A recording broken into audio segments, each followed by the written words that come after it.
So here is the part number for the igniter that I am replacing on this Kenmore range. This is the bake igniter. I'm getting started here, taking off the floor panel. It is just 2 screws in the back. They may be a little tight because the exposure to the constant heat and then cool down over and over usually can get them wedged in there pretty well. But some pliers or a regular flathead, you could probably get them out no problem. Once you get the floor panel off, you can see the igniter in the very back there at the end of the tube.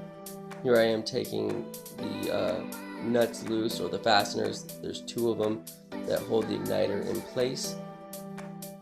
You may have trouble getting these out. I've sheared quite a few of them because the same thing from them just getting hot and then cold, expanding and contracting. It just sort of thread locks them in there pretty well. So I try to run them in and out and in and out, and it kind of lets me get a little more out each time I run it back in, and that can let you save your fasteners usually. Now I'm going to take out the heat shield and gas tube just because it gives you a lot more access to work, and I'm going to need to cut that igniter out and strip those wires.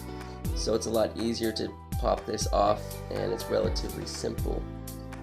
Once that's removed, I'm going to, like I said, cut the old igniter out. This one doesn't actually have spades or a plug that you can take off, which is fine because the igniter that I've got doesn't come with plug anyway. It just comes with bare wires and ceramic wire nuts. However, they do make igniters. If your igniter does have a plug or spades, they probably do make one that has the exact same plug or spades you need. However, the universal one seems to be a fair bit cheaper by a lot, and it's not that hard to just splice the wires. And here's a shot of the old one and the new one. It's kind of hard to see because I have my light right on it, but the new one is a lot more glittery and sparkly. The old one's a little more dull and black. So I'm gonna go ahead and use crimps just because I like crimps. They're a little more permanent to me and a little bit more professional. I stand behind all my work for 2 years, so I like to do it really well. But the ceramic wire nuts work just fine as well. It's not actually exposed to too much heat because it's down there almost. The wires are down in like the drawer section almost. So here I am crimping the new igniter on to the existing wires that I cut the old one off of. This is a fairly simple repair. You can see there's a little excess wire, so I'm going to take a zip tie and just zip tie those to break off some of that slack or cut it down by zip tying them together.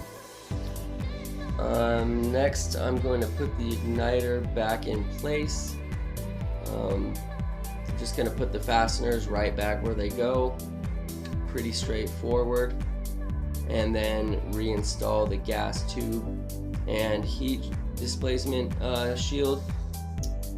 You can see the gas port down below there. Make sure you put the tube over that gas port because that's what puts the gas into the tube here. It shouldn't be hard at all to do. This is really a simple repair. Some of the things that will let you know your igniter is going out, like food taking too long to cook, long cook times, just because the igniter is taking a long time to kick the valve on. The amp draw is taking a long time because that's how it works. As it gets red hot, the amps go up and then that opens the valve. So if you found this video to be of value, you can go ahead and leave a small donation if you'd like. It'd be much appreciated. I do leave my PayPal and Venmo account links in the description. At the very least, maybe you can share this video with someone who may benefit from it. Thanks for watching, guys, and take care.